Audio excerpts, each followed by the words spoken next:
उसको अभिमान हो गया। संतों का स्वभाव, मैंने कहा ना, गुरु जी ने आदेश किया, भजन दे दिया मुझे, मैंने कहा संतों से सीख जाएगा। संत हृदय नवनीत पुनीता, बड़े सरल होते हैं संत, बड़े सरल होते हैं। इस कथानक में एक छोटी सी बात, एक लाइन की बात बताता हूँ आपको। यही गंगा जी में दशाश्वमेध घाट पे एक बड़े पूज्य संत हुए, वो प्रातः काल स्नान कर रहे थे। जब वो स्नान करने गए तो देखते हैं एक बिच्छू बहते हुए चला जा रहा है, बिच्छू बहते हुए चला जा रहा है। संत ने जो देखा,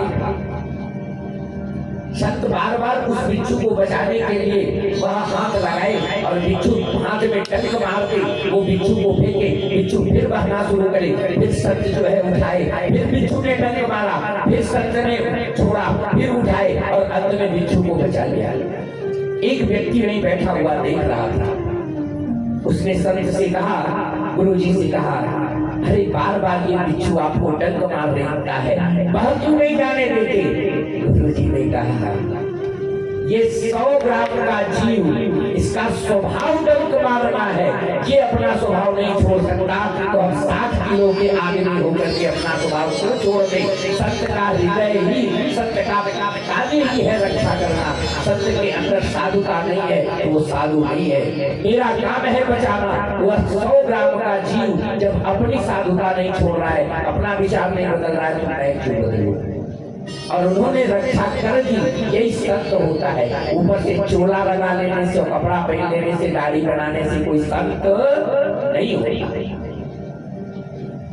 संत के लिए हृदय में संतत्व होना चाहिए। आप घर में बालक को ये नहीं कर सकते कि बेटा अब काम मत करो, आप करना छोड़ दो, वह भी नहीं करेगा। घर में बड़े बुजुर्ग कोई बाहर से आ गया, आप साष्टांग लेकर के दंडवत करना सीख लो।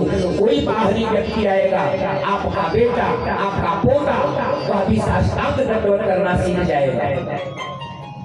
एक बार कलकत्ता में ही मैं गया था पूजा कराने।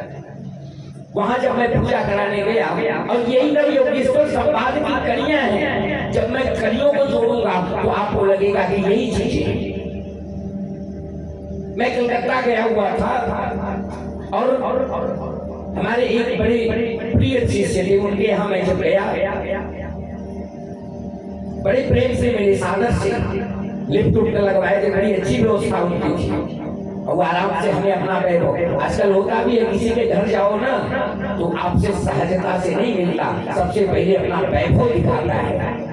उस वाले घर में बिठाता है जिस वाले घर में आपसे के औकात से ज्यादा सामग्रियां रखी है, वो अपना वैभव दिखाता है, देखो मैं कितना धनवान हूं। वो बढ़िया से लिफ्ट से लिवा के गए अंदर।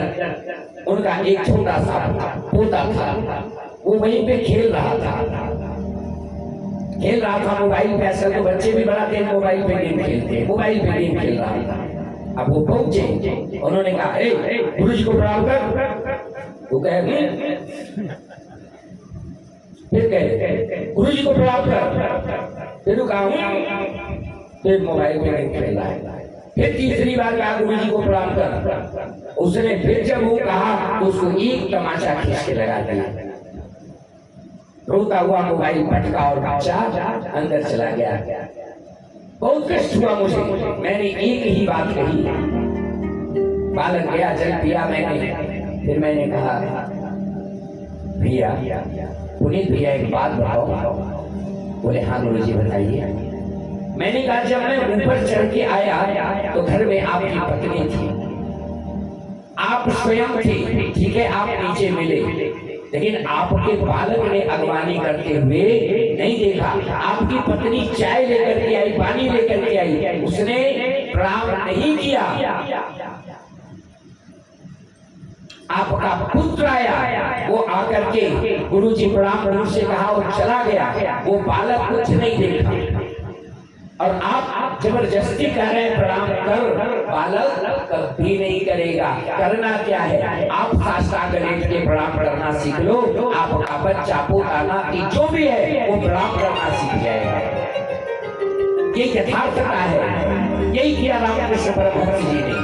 मन में साधुता थी ना, एकदम साधु